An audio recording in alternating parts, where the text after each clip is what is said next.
पहला क्वेश्चन है 2000 हुआ है। अच्छा 2012 में देखिए आया हुआ बेटा पेपर, और waiting for Godot exposes the eternal loneliness, bafflement, ennui suffered by man। Waiting for Godot जो है वो एटर्नल लॉन्लीनेस को, बेफलमेंट को, एनॉय को जो इंसान सफर कर रहा है वो जो है शो कर रहा है। वेटिंग फॉर गॉडो में हमने सफरिंग वाला एक क्वेश्चन पढ़ा था, सफरिंग ऑफ ह्यूमैनिटी वाला जो क्वेश्चन आपके नोट्स में था, ये आपने वहां से करना है, ठीक है, ये तो आपको वहां से पता चल जाएगा। फिर है वेटिंग 2012 सप्ली में जो आया, waiting for Godot shows the individual as the product of linguistic forces or tissue of textualities. उसको जो है टिश्यू ऑफ टेक्सचुअलिटीज कहा गया है। बेटा ये जो है ना, इसके पॉइंट्स में अभी आपको अपने ग्रुप में से शेयर करती हूँ, आप लोग अभी यहीं पे रहिएगा। आप लोगों को अभी मैं शेयर कर देती हूँ, ये यही पढ़ रही थी अभी मैं बैठी ना, इसके पॉइंट्स मैं आपको एंड पे लिखवाती हूँ क्योंकि ये थोड़ा सा कॉम्प्लिकेटेड क्वेश्चन है। अच्छा उसके बाद है bring out significance of the title of waiting for Godot. Significance आपने बतानी है title of waiting for Godot, सीधा सीधा सा सवाल है, कोई मुश्किल नहीं है। इस तरह का सवाल आया बेटा वेटिंग फॉर गॉडो में से तो जरूर अटेम्प्ट कीजिएगा। डिस्पेयर एंड होप पे आ जाए जरूर अटेम्प्ट करें, ठीक है, छोड़ना नहीं है waiting for Godot. Waiting for Godot voices the infinite hope, एक इनफिनिट होप को और डिस्पेयर ऑफ मैन को शो करता about the future of humanity. Future of humanity के बारे में जो हमारी होप है और डिस्पेयर है, जैसे मैंने अभी आपको एमए इंग्लिश लिटरेचर की एक छोटी सी मिसाल दी थी कि आपको उसके बारे में होप भी है और आपको उसके डिस्पेयर भी है क्योंकि आपको फ्यूचर डिग्री है ना। इसी तरीके से हम इंतजार में ही होते हैं कि शायद कोई हमारी जिंदगी का में हम होपफुल भी होते हैं अपनी जिंदगी में के बारे में, फ्यूचर के बारे में, और हमें कुछ खौफ भी होते हैं फ्यूचर के बारे में। तो क्या आप एग्री करते हैं कि गॉडो जो है वो वॉइस करता है द इनफिनिट होप। और अब theme of hope and despair ये हमने बहुत दफा पढ़ी है, और ह्यूमन सफरिंग एंड लॉनलीनेस ये सारा कुछ इसके अंदर आ जाएगा, ठीक है, कि इसके अंदर होप भी थी और इसके अंदर डिस्पेयर भी था, तो आपने दोनों में। फिर उसके बाद है रिपीटेड क्वेश्चन है 2013 सप्ली जो कि 2014 में आया था। देखिए बेटा पिछला जो सप्लीमेंट्री पेपर होता है ना वो एनुअल में अक्सर आता है। इसी तरह आगे देखें repeated question number 2012 supply into 2014 supply.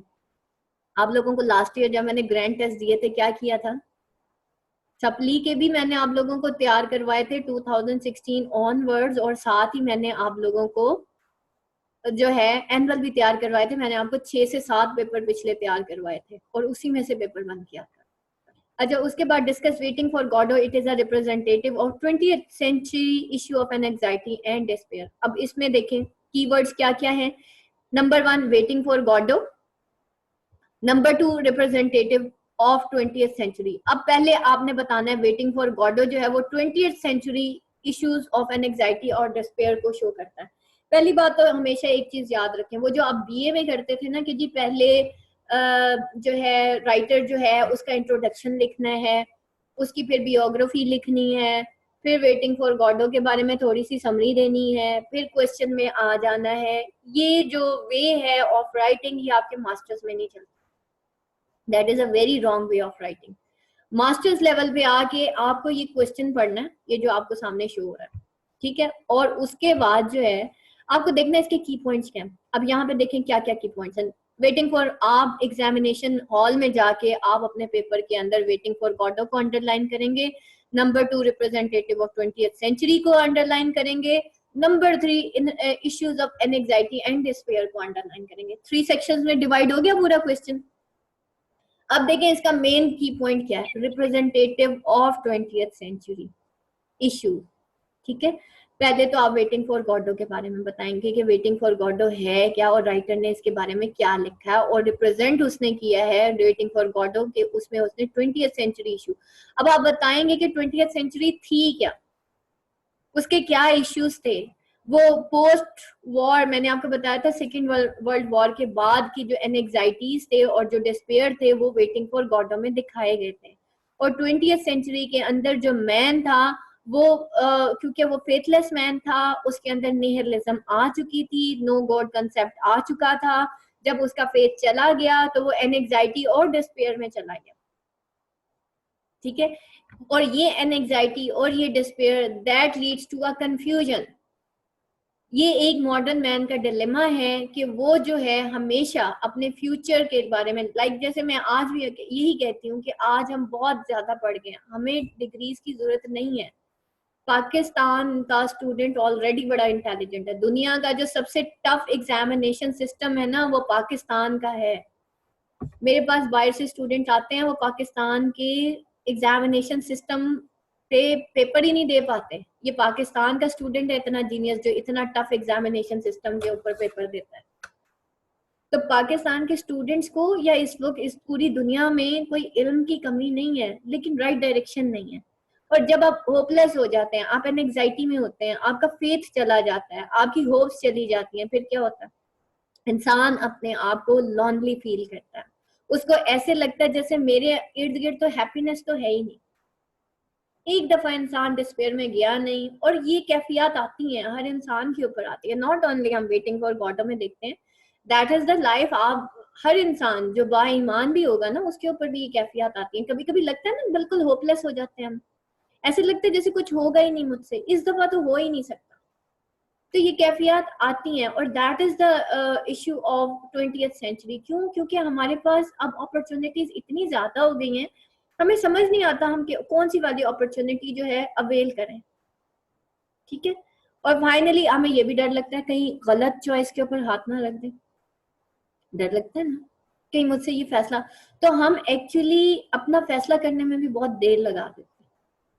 अक्सर हम एक फैसला करना होता है और उसमें हम पता नहीं कितने घंटे लगा देते हैं सिर्फ एक फैसला करने में, because we are confuse personalities.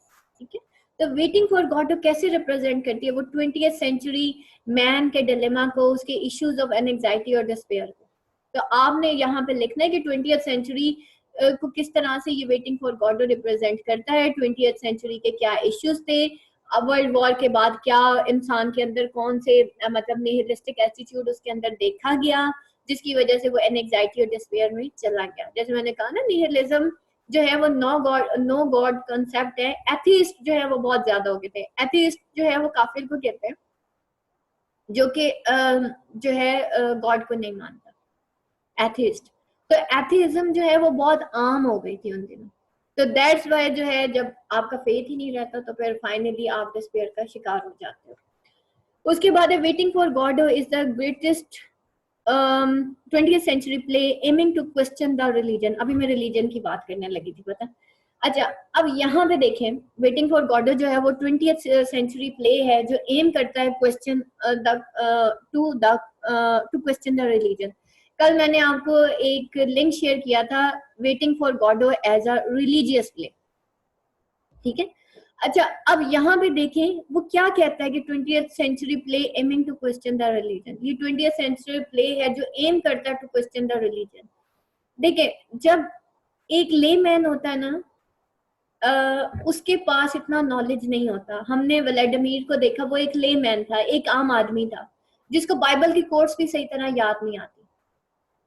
अब वो क्वेश्चन करता है यहाँ पे रिलीजन के ऊपर। इवन उसको ये भी नहीं पता होता वो जो क्रूसिफिकेशन हुई थी, या वो एवेंजलिस्ट थे, मतलब यहाँ पे again the thing is that कि लोगों का जो ईमान है वो शैटर हो गया था। उनका फेथ जो है वो दे आर मतलब वो शैटर्ड फेथ के हामिल लोग थे। और वो जो है इतने ज्यादा, क्योंकि उनका रिलीजन चला गया उनके हाथ से, उनका फेथ चला गया, तो फाइनली वो जो है मतलब बिल्कुल ही पूरी दुनिया में शैटर्ड हो गए, स्कैटर्ड हो गए, और वो बिखर के रह गए, और वो एक होप और डिस्पेयर की कंडीशन में रह गए। दूसरा, फिर अगेन हम देखते हैं कि वेटिंग फॉर गॉडो में greatest century 20th century play है जो क्वेश्चन करता है to the religion.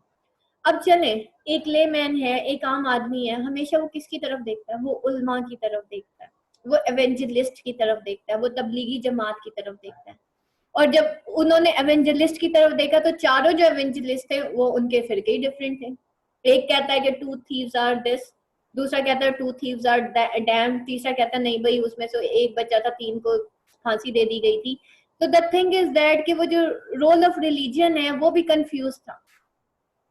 That's why लोगों को खुद नहीं पता था कि how to follow the religion, और जिसकी वजह से उन्होंने अपनी परसेप्शन बना ली थी। यानी कि एवेंजलिस्ट जो है वो भी उस दौर के कोई रोल नहीं प्ले कर रहे थे कि आम ले मैन को वो कोई ऐसा अपना एक रोल। लेकिन जब दुनिया स्कैटर हो जाती है, दुनिया अपने होपलेसनेस की तरफ चली जाती है, तो आपको पता है उसमें सबसे बड़ा फंक्शन कौन प्ले करता है? एवेंजलिस्ट, तबलीगी। आम ले मैन को उसकी होपलेस से निकाल के वो फिर फेथ की दुनिया में लेके आते हैं। और आप देखें यहाँ पे वो गॉडों का इंतजार ही करते रहते हैं। यानी कि there is no religion in 20th century. लोगों का फेथ जो है वो खत्म हो गया था, वो फेथलेसनेस की जिंदगी गुजार रहे थे। और इसके अलावा बाकी वो जो पॉइंट्स आपको कल मैंने शेयर किए थे ना, waiting for God as a religious play, उसको बेटा यहाँ पे वो एक डिटेल्ड आंसर है आपके इसी क्वेश्चन का। लेकिन एक चीज इसमें याद रखें कि what are the traits of 20th century play, ये आज की पॉइंट लिखें। और मुझे जो है ना इकरा की ड्यूटी लगाती हूँ। इकरा, आपने आज मुझे 20th सेंचुरी प्ले के जो की पॉइंट्स हैं वो मुझे लिख के देने हैं और वो आपने ग्रुप के अंदर शेयर करने हैं। उसके बाद है bring out various ways in which language has been exploited waiting for Godot. अच्छा, इसमें देखें लैंग्वेज वाला क्वेश्चन कल मैंने आपको पूरी फाइल शेयर की है, ये वहां पे भी पढ़े हैं। वो जो नोट्स हैं सर अता के, उसके अंदर भी लैंग्वेज वाला क्वेश्चन बहुत डिटेल्ड है।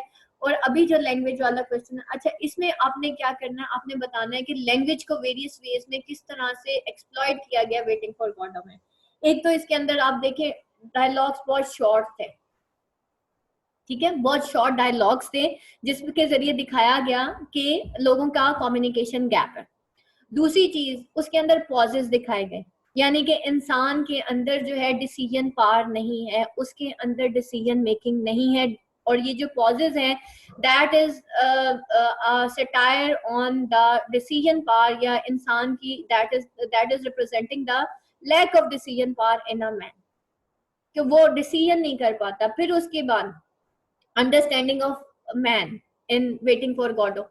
अब देखिए वो कभी कहता है गॉडो, गॉडिन, और फिर एक जगह वो कह देता पॉड गो, ठीक है। इसी तरह पोजो के नाम वो बिगाड़ना शुरू हो जाते हैं।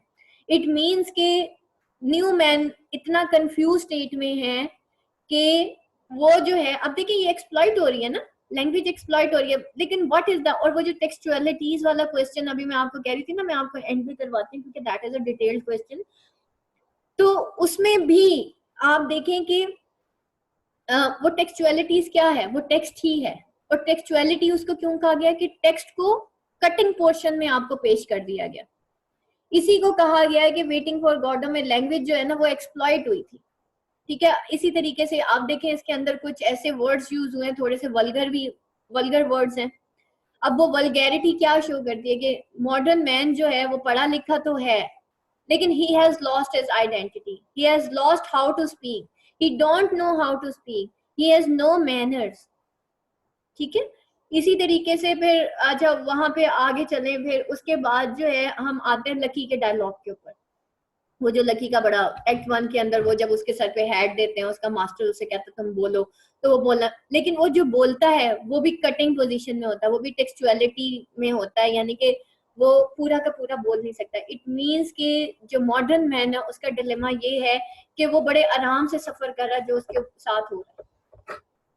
अब आपने बताना है कि ये वेरियस वेज ऑफ लैंग्वेजेस जो है जो इसके अंदर यूज हुए हैं, has been exploited waiting for God, language has been exploited. अब आपने बताना है क्या वाकई लैंग्वेज जो है एक्सप्लॉइट हुई है वेटिंग फॉर गॉडो में, क्योंकि बहुत सारे क्रिटिक्स ने ये कह दिया था इन वेरियस वेज। अब वेरियस वेज क्या है, पॉजेस है, मैंने आपको पॉजेस का लिखवाया था, बेटा ये लिख लें क्योंकि मैं तो जबानी बोल रही हूँ, और लिख के बल्कि मुझे भी दे दीजिएगा ताकि मेरे पास एक आउटलाइन आ जाए।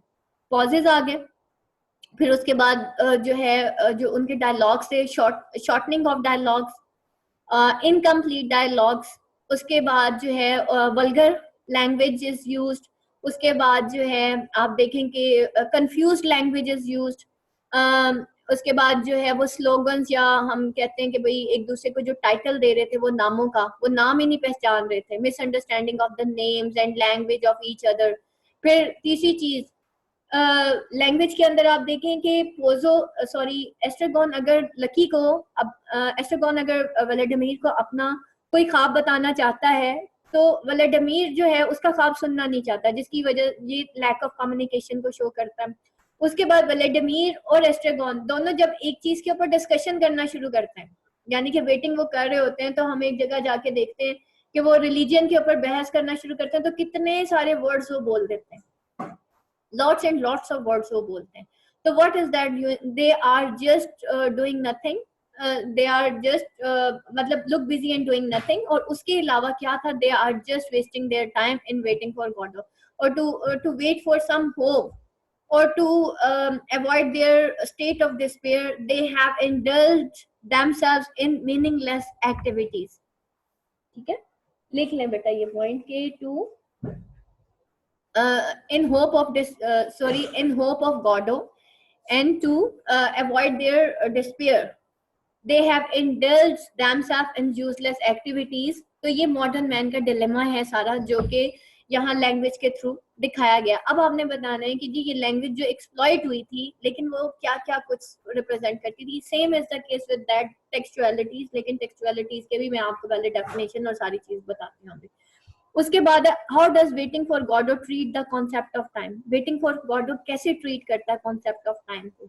कॉन्सेप्ट ऑफ टाइम आपको करवा दिया था, that is not so tough. उसके बाद है how far would you agree that waiting for Godot highlights the concept of Kierkegaard's philosophy of existentialism. Waiting for Godot जो है वो हाईलाइट करता है concept of Kierkegaard's philosophy of existentialism. बताएं जनाब, कल मैंने शेयर की थी, एक पोस्ट शेयर की थी, कौन पढ़ के आया उसको, कौन बताएगा?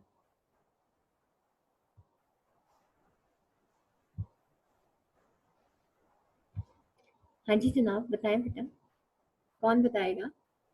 कल मैंने बताया था कि ये कैरगी गार्ड जो है उसकी जो फिलोसफी है, actually he is the first one जिसके अंदर एक्सटेंशियलिज्म उसने बताया था।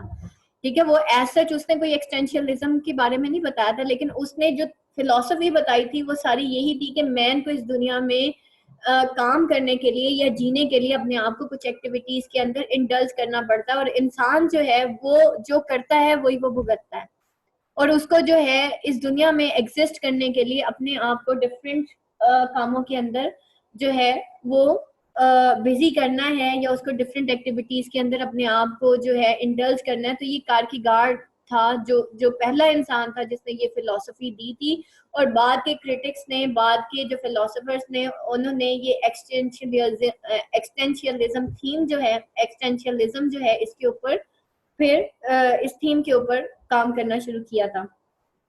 फिर क्वेश्चन आया था 2018 में, what is the significance of little games the character play in waiting for Godot.